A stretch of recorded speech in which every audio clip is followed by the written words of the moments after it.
Hello everyone, welcome back to Black Moon Coven. So today on my channel we are going to be talking about puppets.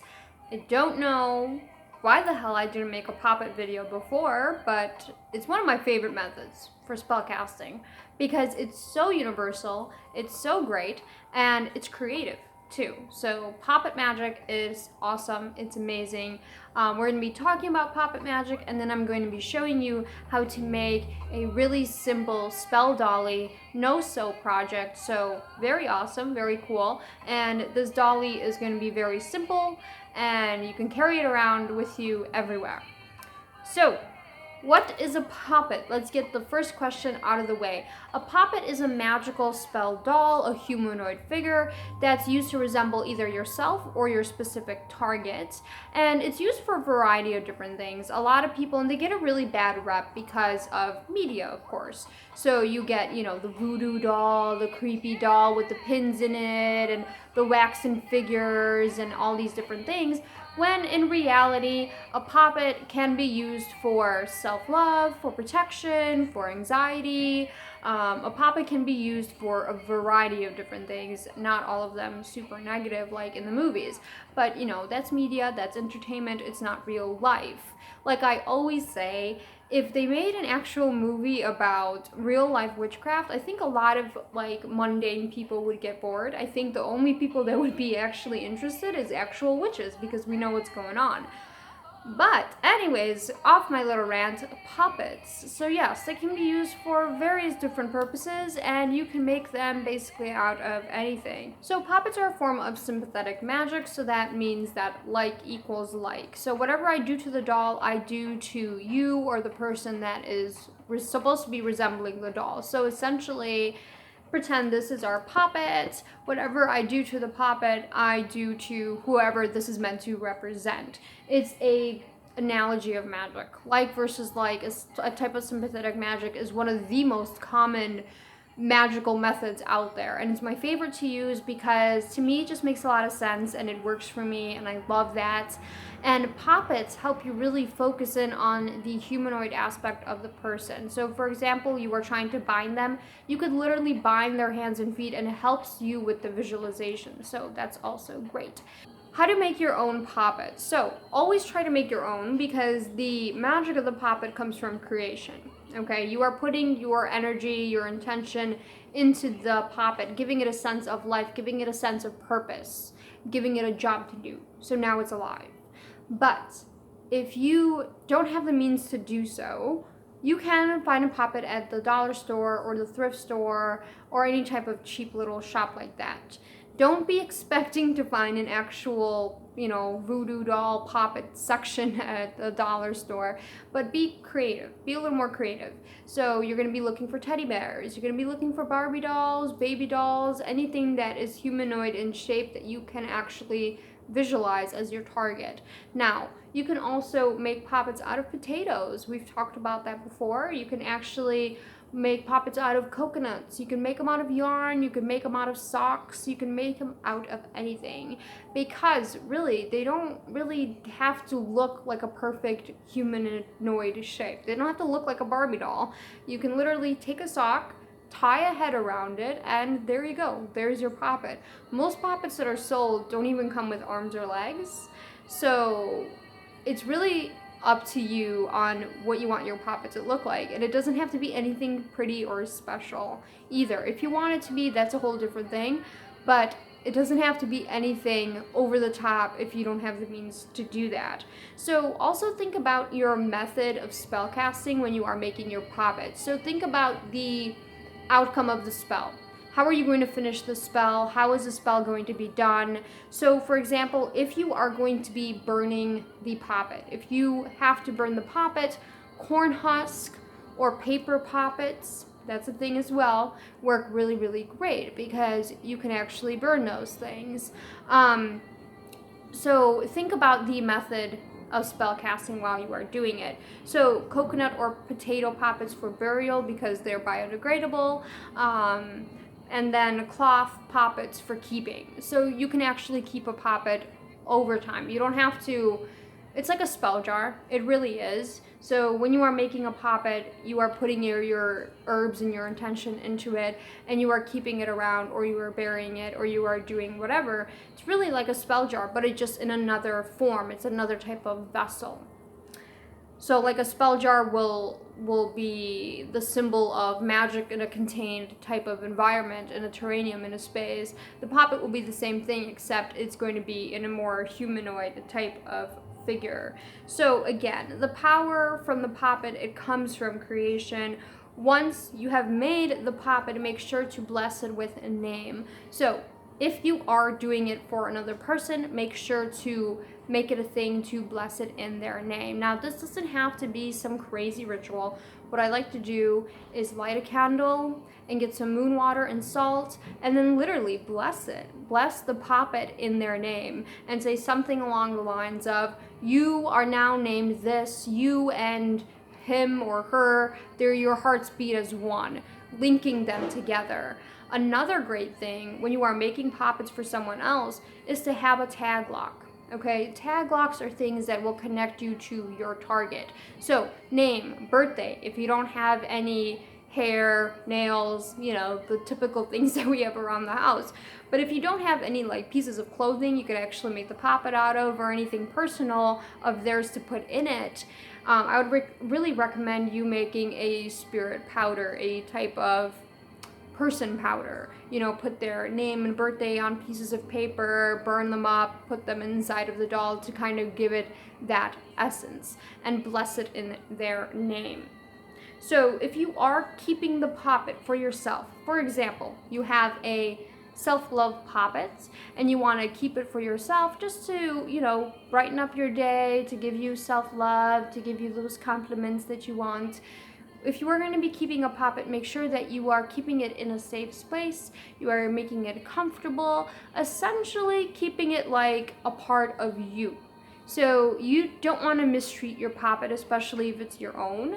And think about it in terms of someone could get your poppet and do horrible things to it.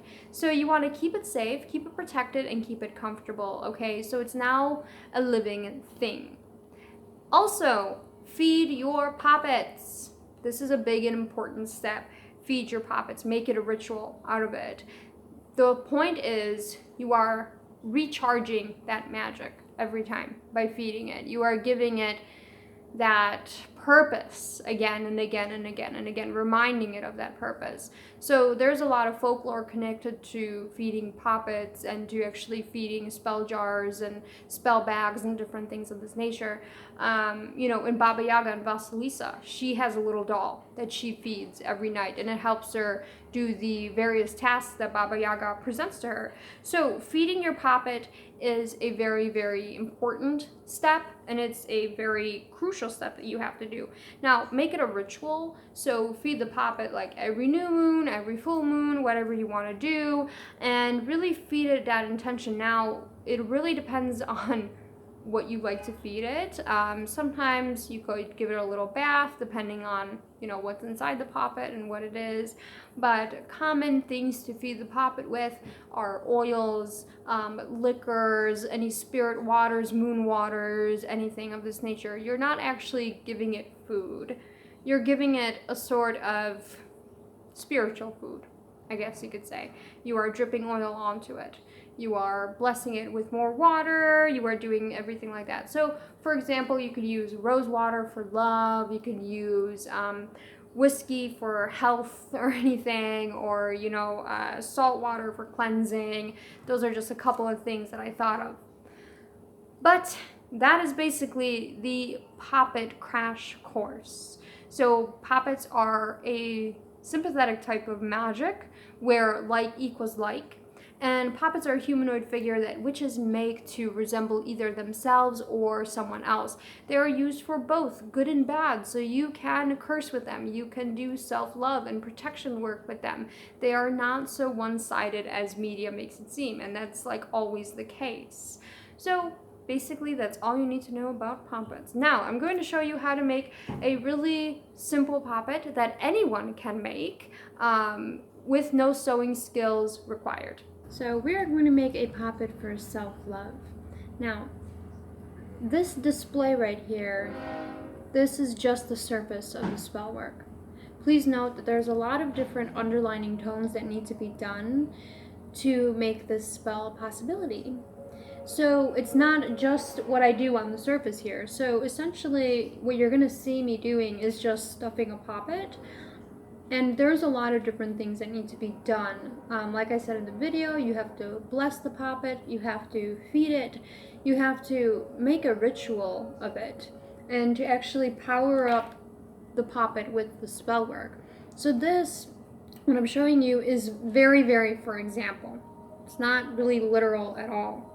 And I just wanted to make that note because a lot of the times when I do display spell work, you know, I don't want people to think that, okay, this is what it takes. The spell work is very, very complicated, and it does take a lot more than what you see on the screen. So we're going to be starting off with a square piece of t-shirt fabric. And how do you know it's a square is if you can fold it into a triangle shape like this and the corners kind of match up. It doesn't have to be a perfect square if you don't want it to be.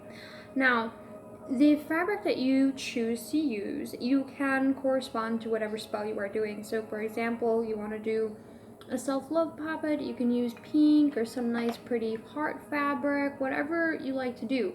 If you want to make it a whole day of it, you can go to the fabric store and actually pick it out and do different things like that. However, what we're going to do is just have the piece of fabric that we have, because I like to use things that are around my house. I don't like to specifically go out and purchase things unless I'm doing it for someone else, but that's not the case in point. So square piece of fabric, some type of string to tie it together. Now again, the string color can be corresponded as well to what you are doing. So we are going to be making a mock self-love type of poppet. You can take these herbs and actually make this poppet. Just again, please note that you have to do a whole spell and ritual for it. It's not just stuffing herbs in here. So, rosemary, clover, mugwort, and some roses. So what you're going to be doing first is taking your square piece of fabric and you're going to be turning it into a diamond shape. And what you want to do is take a little bit of each ingredient and place it in the middle. This will be the head of the poppet. So I'm going to put in some roses, some rosemary, and I love that combination. Love it, love it. Some clovers,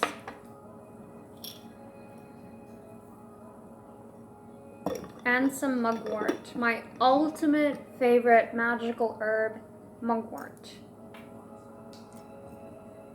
Good for basically anything. I love to add it into a lot of different things that I do. So when making the poppet, what you're going to do is take the corner and fold it into yourself, because you want the love, self-love to be coming towards you. Now, if you are doing a binding poppet or anything like that, fold it away from you. It's the same thing as petition type of magic. So you're going to take your poppet and you're going to fold it towards you, with the ingredients towards in the middle. Now, like I said, two different types of ways to make this poppet. So if you don't want it to have arms, if you're really indifferent about that, let all the ingredients slide, you're gonna fold these two arms towards you as well. And you're going to take your string and you're going to tie it around here. Now, once you are done, you're going to be sealing it about 3 times, yada yada, whatever you like to do. But essentially, it will look like this. So it's basically an upside down spell sachet. But this is your little poppet. So here's the head, and here is your little poppet. You could even draw eyes on it if you want. You could put in sticks for arms or whatever the case is. But this is a very, very simple no hands type of poppet. It's a little ghosty, it's a little dolly. So you can seal it with the 3 knots, and then when you are going to be feeding it, you're going to be dropping the oil right on top of their head or where their mouth would be. Again, you could draw a mouth, you could do whatever you want. So if you want your poppets to have hands, so for example you're doing a binding poppet, and imagine the herbs in here are for binding purposes and you want to later tie the arms around the poppet itself, what you're going to do is take the corner, fold it away from you, and do exactly what we were doing with the other poppet. So you're going to tie it to make sure that it has a head. You're going to seal it up. I usually like to do 3 knots. 3 is a sacred number. You can do as many knots as you want. You can incorporate a little bit of knot magic where you take the knots, you blow your intention, and you seal it in. So that is step number 1. The next step is you're going to take the arms out of the poppets, kind of like this. So this is going to be his little arms. You're going to take some more string and you're going to tie it right at where you would think the waist of the poppet is. So you're going to take the bottommost tail and you're going to tie it kind of where the waist of the poppet would be. So right about here. So now you have a poppet that has hands. And now it looks more humanoid in nature. So here is little feet. You can even spread those 2 out if you need be. Here are the little hands, and here is the head. So if you wanted to bind someone, you could literally take their arms and bind them behind their back, or in front of them, or around them, or whatever the case is. But there's our little poppet. And yeah, that's basically the whole video. Remember to keep your poppets nice, safe, and protected. Every time I make a poppet, I get kind of attached to them. So I make sure that they have a nice little setup, a nice little space to kind of do their job and, you know, do their work. So it's almost like being a mother. Like you brought this into the world, you have to take care of it. So make sure you feed it regularly and make sure that you will keep reminding it of its purpose, and you guys develop a good relationship and it'll work for you. Plus, you can keep poppets for as long as you need to, as long as you want. So it's actually a really good idea to get into poppet magic because it's extremely versatile and it's extremely awesome. So that is it. Hopefully everyone enjoyed my video. Follow me on all of my social media down below. Join the coven if you have not done so already for more witchy little uploads. And until next time, have a lovely rest of your day.